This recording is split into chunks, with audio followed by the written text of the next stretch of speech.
आगर मालवा में कार्यकर्ता सम्मेलन हुआ संपन्न। भारतीय जनता पार्टी के सांसद और विधायक महोदय द्वारा किया गया संबोधन। सभी कार्यकर्ताओं को और बाबा बैजनाथ के किए दर्शन। हत्याएं कर दी जाती थी, उन्हें देश छोड़ने पर मजबूर कर दिया जाता था, परंतु पाकिस्तान, अफगानिस्तान और बांग्लादेश में रहने वाला हिंदू ऐसी स्थिति में भी अगर जाता तो कहां जाता? वो ऐसा कौन सा देश था विश्व में जो किसी हिंदू को बना देता? ऐसा कौन सी जगह थी जहां हिंदू को नागरिकता मिल जाती?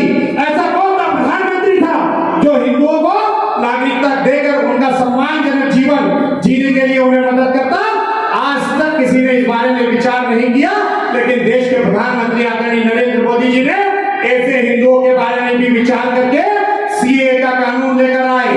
और जब सीए का कानून आया तो क्या हुआ था? शाहीन बाग बैठा था, कालानी बाग बैठा था, रानी बाग बैठा था, मोती बाग बैठा था। अलग अलग जगह पे हमारे देश की नकारात्मक ताकतों ने मिलकर नरेंद्र मोदी जी के खिलाफ माहौल बनाने का प्रयास किया था। ये नकारात्मक ताकतें देश के प्रधानमंत्री पद से नरेंद्र मोदी जी को हटाना चाहती है। ये नकारात्मक ताकतें नहीं चाहती। और एक बात और ध्यान रखिए कि नरेंद्र मोदी जी का व्यक्तित्व भी इतना ऊपर हो गया है कि उन्हें भी किसी प्रधानमंत्री पद की आवश्यकता नहीं है।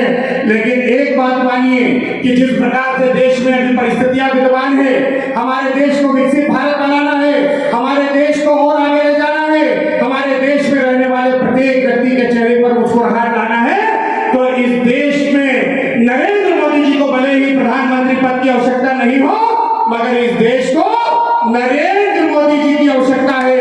हम सब इस बात का संकल्प लें कि देश के प्रधानमंत्री पद पर हम पुनः देश के प्रधानमंत्री आदरणीय नरेंद्र मोदी जी को ही बिठाएंगे।